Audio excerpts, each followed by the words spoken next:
So the first time I tried to present the next speaker, I was so shy. It was my first intervention of the day, and I forgot to say some details, so I'm just gonna say it right now. So I hope you enjoyed the last session. How are you guys doing? We're still awake? Right. Yeah. Okay, again, we're still awake? Yep. Okay, Yeah. that was better, thank you. We need some energy in this room. 2 more speakers, so it's about an hour and then it's cocktail time, so we can do that, right? Oh yes, we can. So the following session is Quadbridge Zero Touch, solving the most pressing challenges in the new hybrid era. So please welcome the president of Quadbridge, leader and mentor with over 15 years in technology sales, in which the last 7 years have been in executive management. So welcome, Nelson Pacheco. Yay. He's trying to make us wait.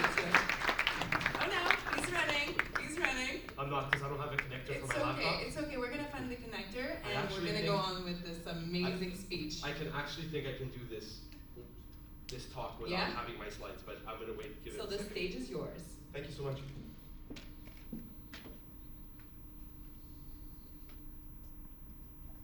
Hello. It's been a very, very long day, and you guys all look fantastic. It's better this room, it's a lot cozier. I feel like you guys are with me, you know?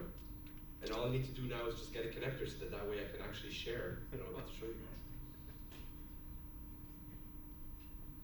Let's just give our poor tech people one more second. It's a HDMI to mini display. You had one this morning. You'll have one. Do you think it's in the other room? No, I think it's coming right now. Oh, amazing. So fast. Sorry, guys. You guys don't mind. It's just going to be 1 beer less before we get to the cocktail. HDMI? Yep.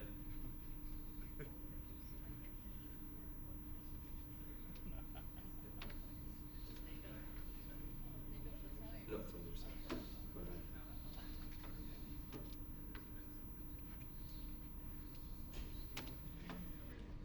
Yeah.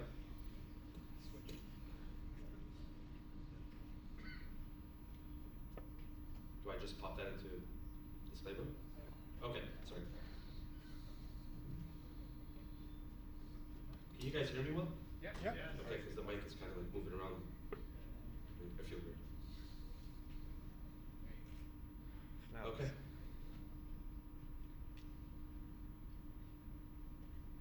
Does that work? Awesome. No, it's that. Yes. Okay. So welcome again, guys. You guys have heard me, I think, mention Zero Touch now probably about 50 times at this event, and I've only spoken 3 times. So this is something that I'm very, very proud of. It's a project that was sort of developed in a need, as I explained this morning in my opening keynote. It really came from one of our largest organizations that was having challenges in regards to how they were actually dealing with deployment of their end users. I mean, during COVID, a lot of organizations did not necessarily scale. They didn't really grow. They started to slow down. They were a bit afraid, but there were companies that were completely having the opposite result. One of these organizations, which is one of our customers, they are growing at a rate of about 200 to 250 employees per month, give or take.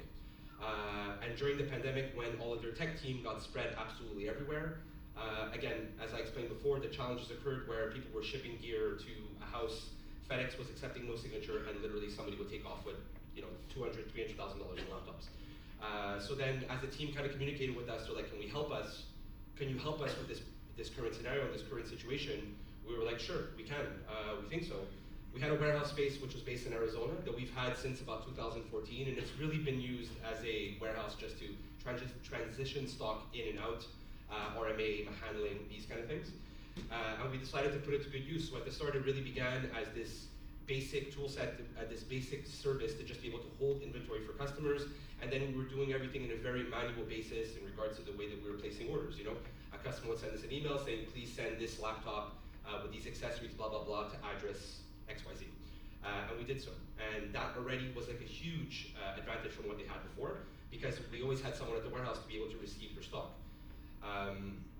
Then the tool set developed, and it's developed to what it's become today, which is something, again, that I'm very, very proud of. And it wasn't only myself, obviously, it wasn't actually my idea. It was just founded based off demand and questions from our customers that kind of started this project. So this is a slide deck that I used before, so I'm recycling because I'm tired of writing slide decks, but that's me. And that was about maybe 15 pounds lighter because I don't fit into that blazer anymore. I just want to raise it up. I had the COVID-19, the COVID-20, the COVID-30, the COVID-40. I had to buy this blazer. But yeah, so as you guys know, I'm the president of Quadbridge and founder of Zero Touch, or kind of like the person who started this. But to answer what it is, in simplicity, out of intense complexities, intense simplicities emerge.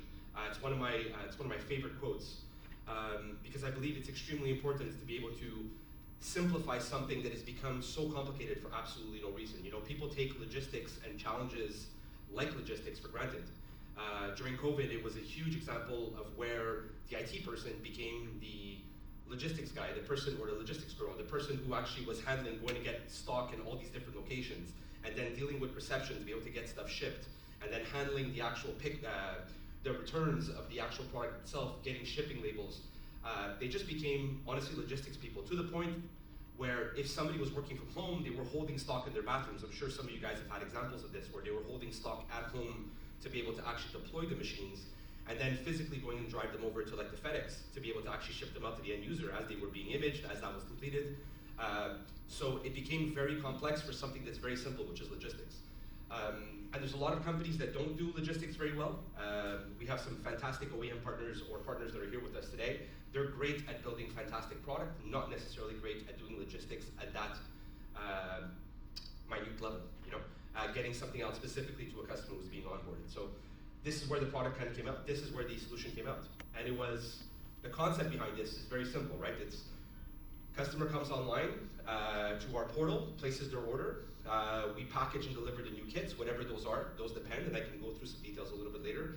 An employee, brand new employee being onboarded, or someone that's going through a refresh cycle would receive their order. If there's a termination or there's somebody that leaves the organization, the employee would ship back the equipment to the warehouse based off us actually handling this piece.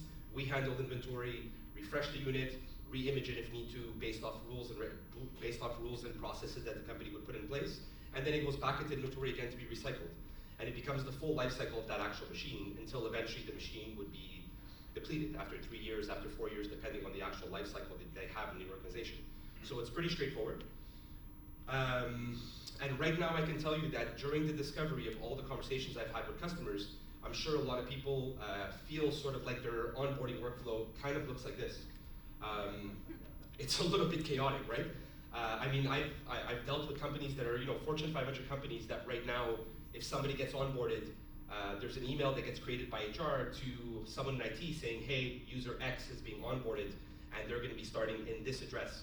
And that's an email that goes out, and then the IT person will receive it, enter it into their ITSM toolset, for example, and then from there, they would actually enter them into like whatever toolsets, whether it's AD, whether it's actually Workspace ONE. I mean, there's a whole bunch of different tools, Intune, and then from there, they'll send off a request, let's say to the team, to say, okay, please procure. That happens kind of simultaneously, but these things all happen in an emailed fashion, right? So there's no real flow in a lot of organizations today to be able to actually handle an onboarding, and that's onboarding. Onboarding is easy. Offboarding is ridiculously difficult because then you put logistics into the matter, which makes it even harder. So our goal when we created Zero Touch, and at the beginning, again, as I said, it was not like this at the beginning. It really was something very, very basic. But the goal here was to get to this level, right? Which is that tool sets or people are being entered, the data for the brand new user gets entered into an HRIS tool set, whatever that is. Then from there, it gets funneled down directly into an ITSM tool set. It goes into our Zero Touch portal. ShipStation is our fulfillment tool, which actually says that the product has been shipped, tracking number, data, information, asset tags, serial numbers, and then that gets pushed all the way back to the ITSM tool set, and potentially can go all the way to the HRIS tool set as well. That's the automation and workflow to have the perfect scenario for actually creating Zero Touch. This is not something that comes out of the box. It's a working relationship with the actual customer to be able to go over and see exactly what's needed, what are the tool sets that are currently being used, how do we help with some of that automation to be able to get there, But this is the ultimate end result. If you get to this point in time, we truly have created zero touch, which means that everyone that's managing their kind of like service delivery team, their IT help desk, they are able to focus on things that are a lot more strategic for your organization versus doing logistics. And sometimes we have some challenges there. You know, some people have this, you know, it becomes Joe's the laptop guy, and Joe just does deployment of laptops, and he sits at his office, he images and he deploys. So there's some challenges sometimes where people are like, well, what's gonna happen with my role? It's kind of the same thing as cloud. It's a bit crazy, where I don't know if you guys all remember, but at the beginning people were paranoid, especially in Canada, about cloud. It's like, well, if you go to the cloud, am I gonna lose my job? You know? It's the same thing that happens with this. It's a service that's being handled by somebody that's way below their actual skill set, but they're afraid of the potential loss of the work that they need to do on a day-to-day basis by taking this on. But in reality, it should be looked at as an advantage to be able to get more strategic within the organization and not focus on doing things like this, because when somebody studied IT in school or with their experience, they didn't necessarily get onboarded to be able to actually manage logistics, shipping labels, talking to marketing to be like, I need to get that hoodie to be added onto the box for this person that's being onboarded, so on and so forth. It's not what you guys should be doing. You're a lot better at your job to do this. So for us, that's a way that we take away this pain point. And at the end of the day, when it comes down to it, it's either your time or our time. Either way, if you can come up with a solution that works on a 50-50, you have a winning solution, right? So the reason why it was created, as I explained yesterday, this is one of my favorite quotes. I love Gary Vee. Give value, give value, give value, then ask for business. One of the reasons why Zero Touch was created was really to try to create value around something as simple as end client business. It's difficult when you're running a value-added reseller / MSP / professional services to be able to present value around something that's not your own IP. All the OEM manufacturers that are here, they're all here to tell great stories. We just heard Intel talk with their fantastic technologies. Their technology speaks for itself. We're a facilitator for that technology. So we're here to be able to provide all these different solution stacks to you guys in whatever way, whether that's hardware, whether that's software, whether there's a complement of both of these. But ultimately, to create value around what you're doing is a difficult piece. And that's the thing that we always strive to do at Quadbridge, is trying to find that value proposition to help you guys when you're doing something as simple as this, hence the Zero Touch. So give value, it's very, very key. So what can we do? Ultimately, basic stuff, right? Hold inventory logistics.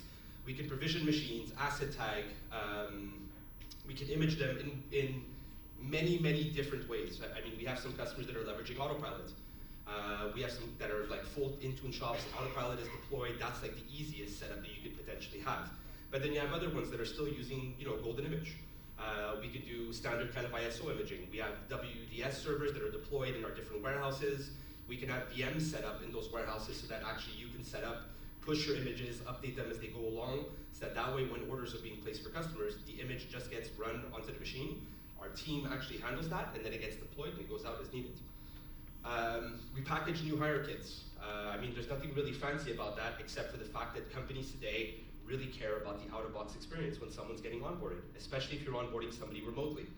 You want someone to have a good experience as opposed to just receiving 5 different boxes at 5 different times. Your monitor today, your headset tomorrow, you know, laptop in the day, whatever the case. Here we try, whenever we can, depending on the customer, to work with them to be able to present a package that's nice. Sometimes it's a custom branded box for your actual organization. And inside of it, we can have documentation that says, hey, welcome to blah, blah, blah. This is the way that you set up your machine, your docking station, your monitors, your headset, whatever the case, with documentation in it, so that this way it's easier. This also eliminates phone calls from the IT help desk when they're getting onboarded on day one. And then there's things like swag. So as I said, right, we've worked with marketing departments to be like, do you want to present something with your new people that you're onboarding? A hoodie, a book, whatever it is. That all can be packaged and presented when someone is receiving it. So you're taking the process of onboarding and you're bringing it to another level. You're not only having a conversation with, we're not only having a conversation with IT, but we're also talking to marketing and to HR. And if you guys realize, the reason why I'm saying this is because right now all of these departments are getting involved in this process. This is a lot more complicated than it used to be before when it was just Joe the laptop guy. So this is a way for us to be able to facilitate and stop removing all these hands that are getting involved in the process, which costs an organization a lot of money. So again, shipping new hire kits to locations, that's an easy one for us. That's pretty much what we do day in, day out. Wherever that is, as long as it's continental North America, it's completely fine. And we have warehouses across multiple locations that we can manage. And the last piece, I already said it, but the end client device imaging autopilot registration. So what does this look like? This is our zero-touch cloud portal. Nothing really fancy, but extremely, extremely, extremely functional. So my mentality has always been, if there's a tool set that's already in place that does it better than anyone else, don't build your own. So when it came down to actually presenting an e-com platform, because that's literally what the portal is, it's an e-com platform, we decided to go with one of the best, which is Shopify. So every single one of our customers, if you're a zero-touch customer, you get a Shopify Plus store, which is dedicated to you. That store can have SSO built on, so that way you can have levels of security there. And from there, a person would just log in, pretty straightforward and simple. They would go in and see their inventory that they currently have. Nothing really crazy again or fancy. As you can see here, there's different types of gear that's sitting there. Monitor, laptops. You see the last one at the end, which is a hoodie. That could be swag if somebody wants to add swag to every single one of their orders.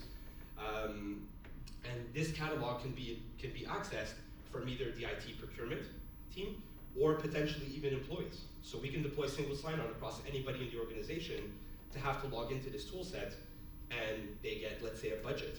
Some organizations say you get $1,000 that you could spend on accessories, for example. That's generous, but there's some companies that do so.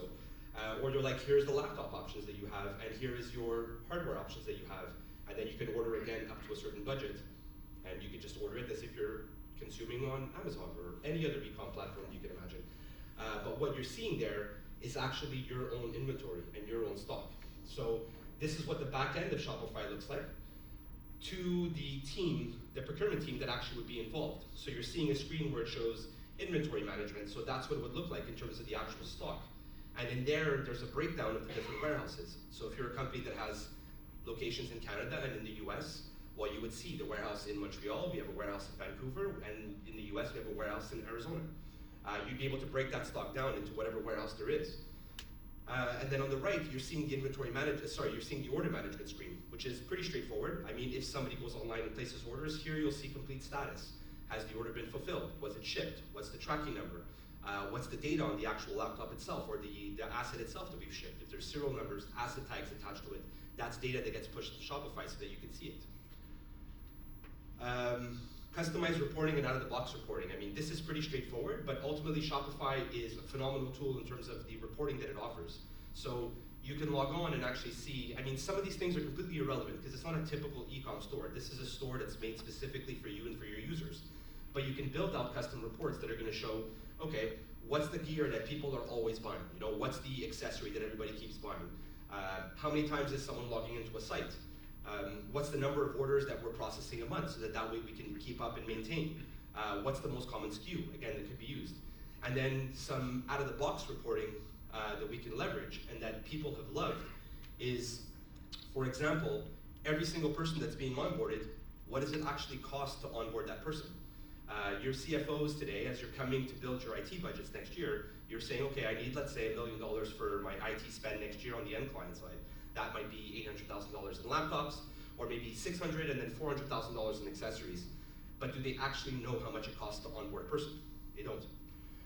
And that's data that you don't necessarily have time to do. You could probably give a general estimate, but here you can actually get accurate data. So we have customers that have reports that they ask for on a weekly, where it sends out and says, okay, well, this is how many people you onboarded this month, and this is how much it costs to be able to actually onboard that person. So what the accessories were that they bought, for example. Or we can check on John, who keeps logging onto the site 3 times in a month because he keeps breaking his headset. I'm sure you guys know about this guy. You have these in absolutely every company, right? They exist. So, I mean, this is data that can be gathered, and it helps the finance team, and it also helps you next year when you're trying to predict what it's gonna look like in terms of your budgeting. Inflation, things are going up, it costs money, it helps you to be able to justify your budget, because it's like, yeah, I don't wanna give you $1 million, I'm only gonna give you 800K. Well, what's your growth plan?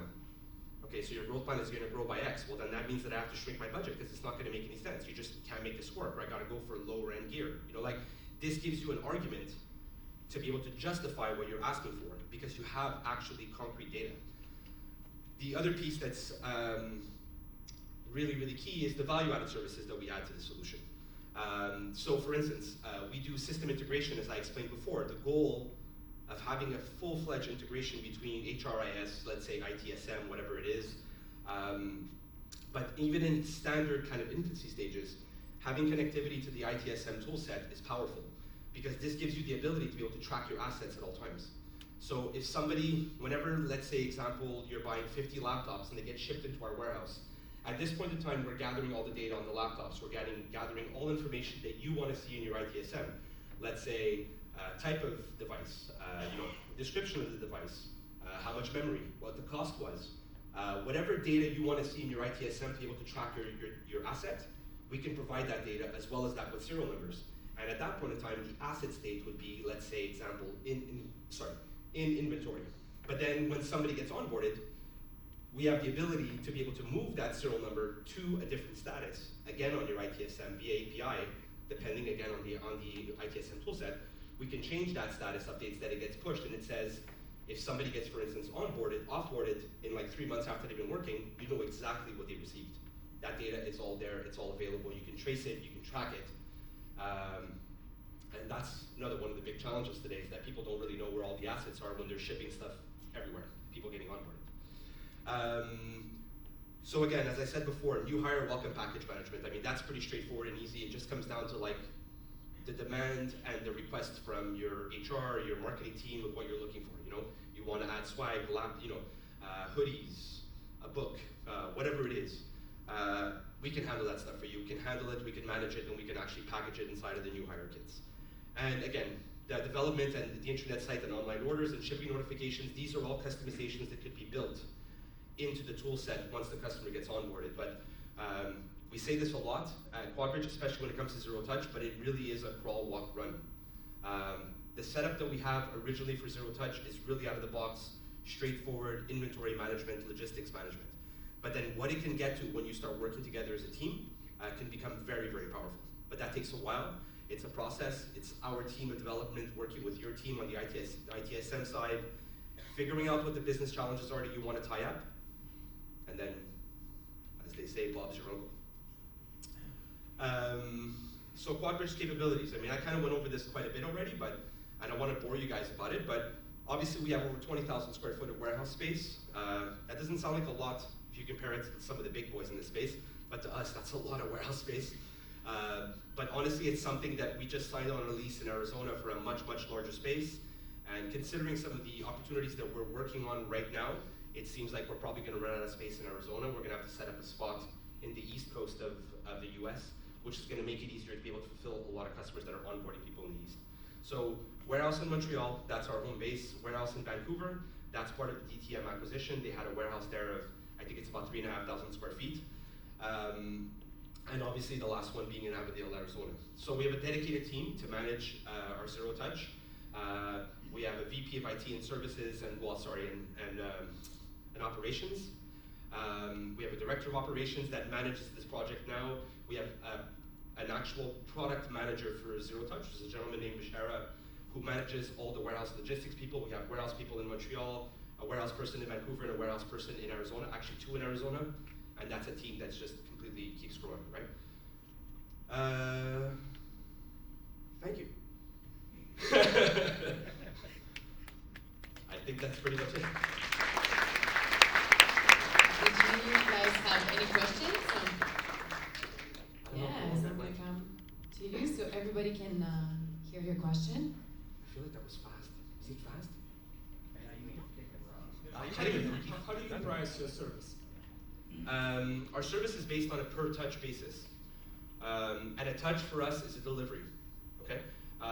So examples are, usually we start companies at 50 touches per month at about $3,600 a month.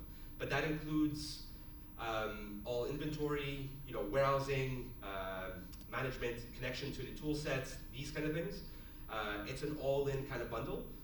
And I mean, it's a basic rate that starts off at that, and as somebody starts to grow, I mean, we have some customers that are, we have some customers that are much, much larger, and they're doing larger commits, so those can be discussed. But it's $3,600 for 50 touches, and you give or take around the math of about $74 a touch. We're also trying to get a new entry point, a lower one. We're working on that. Yes, so Kiko, the gentleman who just spoke, who is the VP of IT services and operations. We're working right now on getting a smaller entry-level price point to be able to have the right size. A lot of companies, not everyone is growing at 50 people per month. There's companies that are growing at much less than that. So we have an entry point that we're working on currently, and we should be having that within the next week or so, if I'm not mistaken. I have a question here. Yes, sir. Yeah. How are you guys dealing with the, stock provision and stock for your different clients? You're not keeping all models in stock, are you? No. What do you do? So stock is being managed by the end customers. So ultimately, this is not stock that we're buying in advance. This is stock that a customer is buying in advance. So the people that have the right fit for this, because I'll be honest, not everybody is a good fit for Zero Touch. I believe that everybody can be, but it doesn't mean that everybody is. And the reasoning really is that an organization needs to understand that supply chain restraints right now are difficult for everybody. And people have to get ahead of the curve and not wait. It's no longer the days of someone expecting that they start, you get an email on Friday from HR saying that guy's starting on Monday. Yeah, that doesn't exist anymore. I don't care how great you are, you're gonna wait 8 weeks for a laptop. That's just what it is, you know what I mean, unfortunately. So a company they have to understand that they need to get prepared. And usually an organization that really cares about the experience of when they're onboarding somebody, this is where the dialogue starts becoming strategic, right? And as you start gathering information from somebody as they're being onboarded and offboarded, and you start getting a good understanding of this, we can actually manage stock and inventory. So we have some customers that we can work with that they'll give you, let's say, a blanket PO, which says we're allowed to purchase X amount of gear to be able to manage them, as long as you're maintaining thresholds, because those thresholds are available to us. You want to make sure that you're not less than, let's say, 30 docking stations in your inventory, for example, or 40 MacBooks. But then you have to start building some logic in there to understand what do the ETAs look like, Because yeah, that's cool if you're running at 40 laptops a month and you have 80, so you should be good for 2 months. But if now all of a sudden the ETA changed to 90 days, you have a problem. You're gonna have a shortage for a month, right? So it's really like a work together with the actual organization. But most companies are afraid of giving the reseller the ability to just say, yeah, man, just buy as many laptops as you want, It's a trusting relationship between both parties, but there has to be some flexibility. So it's really based off the demand. We are always gonna keep pushing, and the inventory is gonna be live to them. They can see it all the time, right? They're always seeing their inventory going up and down. So it gives you the visibility because your IT procurement people are logging into Shopify and they're seeing their inventory going up and down. They're realizing, okay, well, I need to react here. This is a problem, And you have constant flow of communication. What's ETAs look like today? Are they getting worse? Are they getting any better, So yeah, that's really how it's managed. It's really a relationship that you work with clients on. Any more questions? Go ahead. One here. I'm not The fast question enough. is one word, offboarding. How do you Offboarding. do this? Offboarding is, yeah. The pain that you feel, I feel that one as well. Offboarding is, again, it's something that you work together with the customer, right? Or I would work together with you to be able to understand what's your current process that you have in place right now. So we have a lot of customers that we're doing offboarding for them, but it really depends on how you're actually managing that on your end and how we can actually complement that. One of the biggest reasons why we've had success with Zero Touch is because we don't implement our ways into your methodology. We try to adapt to your ways, but making sure that it makes sense. But I will always tell you this works or it doesn't work. You're never gonna have a BS answer from anybody here at Quadbridge. It's always gonna be straightforward, I can do this, or honestly, man, this just doesn't make sense. You know what I mean? So that's the way we've been able to have success with, for instance, offboarding, because it is a challenge. It's a challenge for absolutely everyone, and everyone has a different process to be able to manage it, right? Example right now, let's say someone that has a lot of high turnover in an organization, or how do you actually make sure that people that are being terminated, they're the worst, right? If you're sending them a shipping label and they're in Alaska somewhere, and then the person just ignores your email for the next 6 weeks, what do I do? All I can do is I can keep communicating with that person to try to get that laptop in or that device in. But if I can't, at some point in time, I have to pass that responsibility back into the organization and be like, HR, can you please contact them and do this, But I've worked with organizations. Another challenge as well is like boxes. Ludicrous, but if you're buying 38-inch wides for your customers at home, which is great, but if that person is gone after 6 months, you want that $1,500 monitor back, right? That person doesn't have the box, what are you gonna do? Now we have to find a box that's 38 inch and it costs you $150 to buy that box, if you can even find it, you know? So I've actually worked with companies to be able to put in HR policies so that they actually inform customers or they inform their employees that if you're working remote full time, for your first year, you need to keep your boxes. It's part of your plan. If you don't, then that's gonna be deducted from you in some way, form, or fashion. But and people will accept this, they understand it, because it's part of the fact that they're getting the perk of being able to work from home and work remote. So they have to maintain these things, you know, but that also helps you, because that's one of the biggest challenges in terms of offboarding. But right now I can tell you that I work with a lot of large organizations, and there's companies right now that have millions of stock that they have no idea where it is. You know, like, it's just been, the person gets offboarded, they bring it to their hiring manager, and it just sits at the hiring manager's house, you know, and the laptop's gone. But then meanwhile, somebody gets onboarded, they're onboarding out of their new stock, right? Meanwhile, they have laptops that are 2-3 months old that are burning through warranties, and they're just sitting there. They have no idea how to manage this, you know? Because they thought it was a good process when they put it in place, because they were being reactive due to COVID, you know? I understand that, but then they're so busy that they don't have the time to be able to step back and be like, whoa, we gotta stop this, and we gotta put something in place to be able to help, you know? But I can tell you that there is no set recipe for offboarding. It really is a dialogue to be like, what are you currently doing? Where are your challenges? Where are your hiccups? What do you want to do with offboarding? If the machine comes in and there's a bit of damage, what do we do? You know, if the machine is 2.5 years old, what do we do? If you have the most amount of info possible on our end, we can involve you the least, which is the reason why Zero Touch works.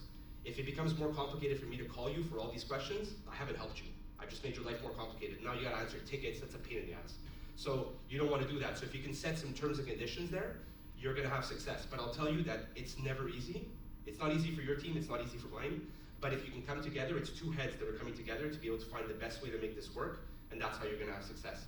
But in terms of like pricing, it works again the same as a touch, except it works as two, because you're collecting a machine, you're bringing it in. If you have to re-image a machine, put it back into inventory, that's another touch for it to go out again. Does that kind of make sense? But yeah. We have a question here. Yes, sorry. Yeah, in regards to the offboarding, that's fine. How Yeah. are you handling upgrades? Upgrades in what respect? I.e. an individual needs new equipment. So they've got old equipment. Like refreshes? Yes. That again depends on the actual process that you currently have in place. I mean, it depends on if you're just handling the upgrade of the device and what your actual deployment cycle is for that. Not deployment cycle, but the way you're actually doing the deployment. Like if that's an autopilot customer, that becomes very easy to be able to refresh a machine. Send them a new machine, they sign into AD, they're good to go. If not, that becomes a bit more complex. We're offering anything that can be done by your team, we can do it in-house as long as it can be done remote. The moment that it starts going to hands-on, if that becomes a question, and that's a lot of times what happens with refresh cycles, depending on the age range, especially of an organization, you know, a lot of people are like, oh, I really want my background back on my new PC. I'm sure you've heard these before, right? My icon is moved a little bit to the left. I'm like, are you kidding me right now? Yeah, it's nuts, it's nuts. I've heard some crazy stories, man. The good news about being in my business is that I get to hear you guys complain, I don't have to deal with it. That's the most amazing part. But it sucks in those situations. But again, it's one of those things that we work together. It depends on how your process is, and we don't impose, we complement. So if we can make that work, happy days. But our largest customer that we're dealing with right now, we're running through refresh cycles as well as onboarding new people. The refresh cycle is the same. They treat the process exactly the same as they would a new onboarded person. But again, that comes down to technology and tool sets. So, I mean, first of all, we talk a lot, so we can have a chat on tonight. You can tell me about kind of how that works, what you're currently doing, and I can definitely find some solutions. I'll bring Kiko into the mix of the conversation, and we'll definitely find some options to help. But there's ways to do it, yeah. Anybody else? Any No? more questions? Yeah. One more. Yes. You have to wait for me so everybody can hear you. I'm starting to get my breath back. Go. I can breathe again. I think I smoked too many cigarettes. Going back to supply Yes. chain Yes. issues, Yeah. do you offer any equipment leasing programs for the customers? Yeah, we do. I mean, we have standard leasing programs through manufacturers, through different leasing providers. I mean, it just really depends. But we offer leasing. If we offer gear that we would acquire ourselves and then lease to you, that's currently not part of our business model. I'm not saying it never will be, but at this moment in time, it's not something that we care to entertain. And one of the biggest reasons is because people are so specific about the devices that they currently buy. So it becomes very difficult to manage. But in terms of the way it works with leasing. Like, I mean, for instance, there's Dell Financial Services, there's HP Financial Services, the Lenovo, everyone has their financial services. And then there's other companies that do like fair market value leases or $1 buyout leases, right?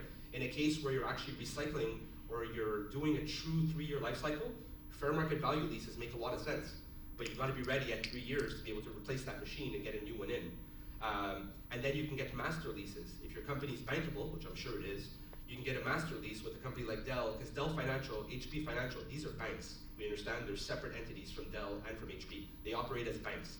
So they're able to justify the value of their units a lot more than if you just use a traditional bank, for example.